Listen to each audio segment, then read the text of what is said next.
Magandang araw! Ako nga pala si Ayasha Kanzana at ngayon aaralin natin kung ano ang globalisasyong sosyo-kultural. Handa na ba kayong makinig? Kung oo, halina at aralin na natin. So, ano nga ba ang globalisasyong sosyo-kultural? Sa simpleng definisyon, ito ay ang mabilis at malawakang pagdaloy ng mga ideya, paniniwala, kaugalian at pamantayan sa iba't ibang bansa. Kapag pinag-usapan natin ito, dalawang termino ang mahalaga: cultural homogenization at cultural hybridization. So, ano nga ba ang cultural homogenization at saka ang cultural hybridization? Aalamin natin yan. So, ang cultural homogenization, ito ay ang tendensya na maging magkakamukha ang kultura sa mundo. Halimbawa, ang pagkalat ng Western fashion, Hollywood movies, o mga fast food chains sa halos lahat ng bansa. Ang cultural hybridization naman, ito naman ang pagsasama-sama o paghahalo ng kultura tulad ng Pinoy pop or P-pop na gumagamit ng K-pop style pero Pinoy ang lyrics at beats. Ito ang fusion ng pagpapatunay na ang kultura ay buhay at nagbabago. Paano nga ba nakakatulong ang socio-cultural sa paglaganap ng globalisasyon?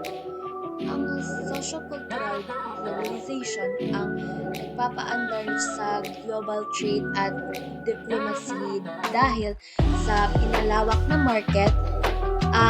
Kapag tanggap na natin ang kultura ng iba, halimbawa ang gusto ng mga Pinoy ang Korean food, nagbubukas ito ng bagong economic market para sa kanila at ganun din sa atin. Empathy at tolerance. Ang pagkakalantad sa iba't ibang lifestyle ay nagturo sa atin ng paggalang at pag-unawa. Mas madaling makipagnegosyo o makipag-alyansa sa isang bansa kung naiintindihan mo ang kanilang kultura. Global solidarity.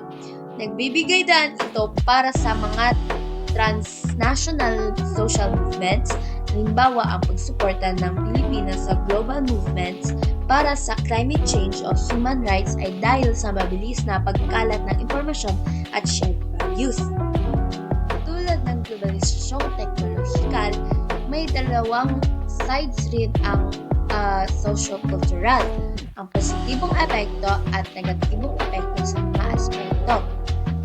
Kagaya sa kultura at wika, ang positibong epekto nito ay cultural enrichment, pagpapayaman sa sining at panlasa, halimbawa paggawa ng Pinoy anime o Filipino hip-hop.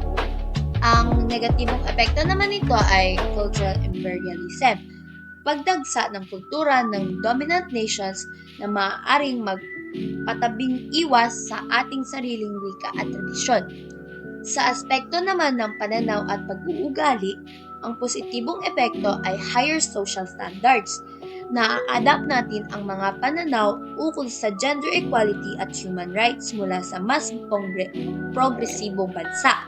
Sa negatibong epekto naman ito ay erosion of local values. Ang mga tradisyonal na pagpapahalaga tulad ng bayanihan at paggalang sa kapwa o matanda ay maaaring humina dahil sa individualistic Western mindset. Sa aspekto naman ng lipunan, ang positibong epekto ay health and lifestyle. Mabilis na pagkalat ng health awareness at modern medical practices, halimbawa mental health advocacy. Sa negatibong epekto naman ay digital divide sa kultura. Sa mga rural areas na walang access sa global media ay hindi nakakasabay na lumilikha ng gap sa pagitan ng urban at provincial culture. At yun lamang para sa globalisasyong sosyo-kultural. May natutunan ba kayo? Sana ay meron. At yun lamang sa susunod muli. Paalam!